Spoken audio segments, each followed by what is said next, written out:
Quand un gouvernement honnête, ouvert et sincère dans ses efforts pour servir l'intérêt public. Les Canadiens exigent une plus grande ouverture envers leur gouvernement. Ils demandent de participer davantage au processus décisionnel du gouvernement, Monsieur le Président. Ils cherchent à rendre leur gouvernement plus transparent, plus responsable et plus à l'écoute de ses citoyens. C'est pourquoi, Monsieur le Président, en 2016, le président du Conseil du Trésor a publié la directive provisoire concernant l'administration de la loi sur l'accès à l'information. Selon cette directive, les fonctionnaires fédéraux sont tenus d'éliminer tous les frais d'accès à l'information, à l'exception, Monsieur le Président, des frais de demande de 5 $.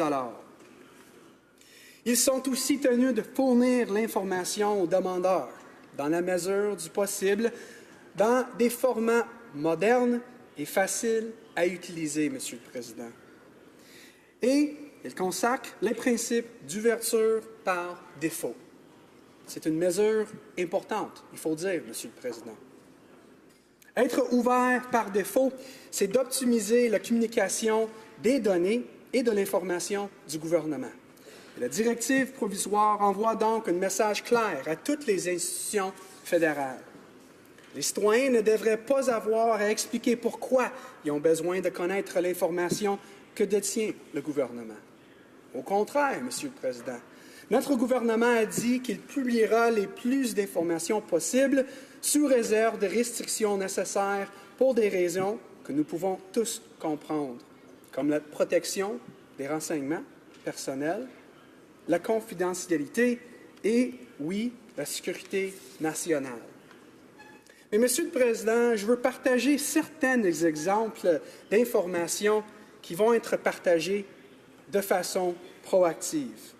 Les frais de voyage et d'accueil des ministres et leur personnel, ainsi que des hauts fonctionnaires à l'échelle du gouvernement, les contrats de plus de 10 000 $ et tous les contrats à l'intention des députés et des sénateurs, les subventions et contributions de plus de 25 000 $, Monsieur le Président, les lettres de mandat et lettres de mandat révisées, les dossiers d'information à l'intention des nouveaux ministres et sous-ministres, Monsieur le Président, les listes des notes d'information à l'intention du ministre ou du sous-ministre, notamment les titres de ces notes et leur numéro de suivi.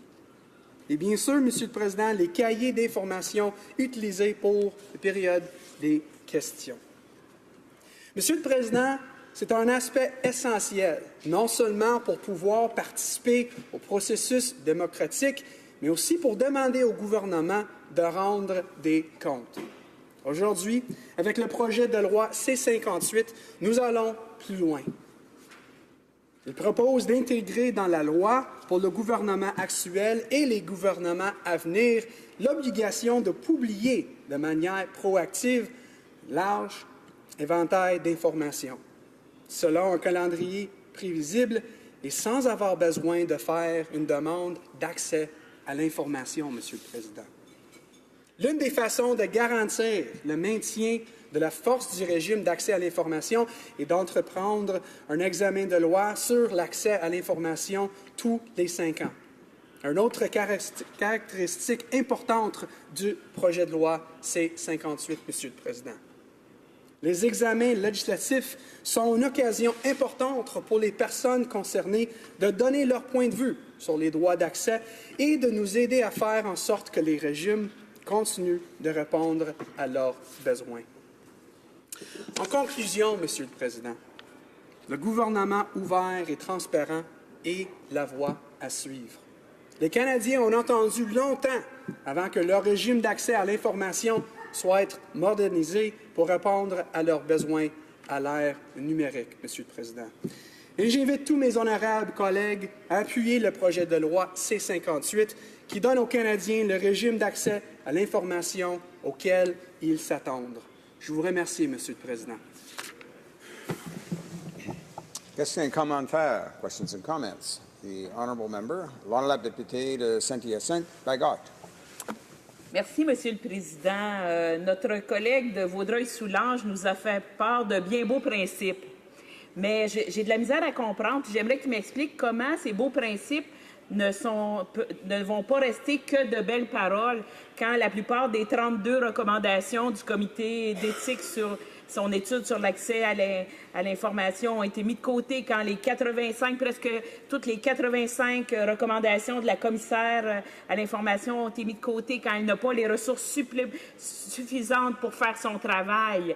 Ça ne peut rester que de beaux principes quand on confond divulgation proactive et véritable accès à l'information. Il nous a fait part de ce qui sera divulgué, mais le problème, c'est ce qui ne sera pas divulgué. On ne sait pas comment seront interprétés. Qu'est-ce qu'une demande frivole? Pourquoi un citoyen va être taxé d'être frivole? Comment un citoyen va être taxé de demander quelque chose de trop général? Comment un citoyen va être taxé que sa demande n'est pas recevable? Ça, c'est pas du tout clair. J'aimerais avoir plus d'éclaircissements, s'il vous plaît, Monsieur le Président. Honorable secrétaire parlementaire du Premier ministre. Monsieur le Président, je veux remercier mon honorable collègue pour sa question. Ce n'est pas seulement des belles paroles, Monsieur le Président. Je viens juste de mentionner dans mon discours des actions concrètes qui vont être prises, qui vont faire en sorte que notre gouvernement devienne de plus en plus transparent et accessible, Monsieur le Président. C'est depuis 1983 qu'on attend après des changements concrets qui sont inclus dans le projet de loi C-58. Et je suis fier de faire partie du gouvernement qui est en train de livrer sur nos promesses, d'être sûr qu'on a un gouvernement qui est plus transparent et plus accessible à les citoyens à travers le pays, Monsieur le Président. Questions and comments? The honourable member for Sarnia-Lambton. Well, thank you, Mr. Speaker, and I'd like to thank the member for his speech. Now, I think what Canadians really want when it comes to access to information is that they want to understand what the government's doing. When they have a question, they want a real answer. And the system that we have today, clearly, we've heard lots of testimony over these last few days that requests take months and months. And for myself, the requests that I've made, when I've gotten answers back, they've been absolutely bland and with no real information in them at all. And certainly, the Prime Minister promised that he was going to fix this, and he promised it would include the PMO, and clearly that promise is broken. But I wonder if the member could speak to how can the government get to a place where when the questions are asked, they actually come with real data and a real answer. The Honourable Parliamentary Secretary of the Prime Minister. Well, first of all, Mr. Speaker, I'd like to thank my honourable colleague for her sincere question. I very much appreciate all of her questions. What I will say is she's 100% right. The system is currently broken. The system is not working the way it should. I am confident in the steps that we're taking right now to make the system work better for not only members of this House, but for all Canadians. There are concrete measures, Mr. Speaker, that are included in this law, in C-58, that will ensure that Canadians have greater access to their government, that our governments and future governments, not just the current government, are more transparent. And what's great about this as well, Mr. Speaker, is that we're going to see in 5 years, which is a component of this law, how things are going. If the changes that we've put in place are having a positive impact, and if there's other ways that we can perhaps make the system that will be in place even better. And that'll be revised in 5 years, and hopefully we'll all be here to be able to revise and look at what's been done and see how we can make it even better. And I think that's one of the positive aspects of C-58 is that it gives us that capacity to do that in 5 years. So I thank my honourable colleague for her question, as always, Mr. Speaker. I have time just for a very short question and response. The Honourable Parliamentary Secretary to the President of the Treasury Board. Thank you very much, Mr. Speaker. The members of opposition appear to want everything that every expert and academic has suggested for our access to information regime all to be in this one bill that for the first time in 34 years addresses the shortcoming. Does the member view the other approach, which is a step-by-step approach that our government is taking, as a better way forward? Honourable Parliamentary Secretary to the Prime Minister. I'd like to thank my honourable colleague for her question. I'd like to say that I think we've taken the appropriate steps. I think that the methodology that we've used to come to a conclusion on this proposal on C-58 is the way that is best to move forward on this. We did it in a transparent way.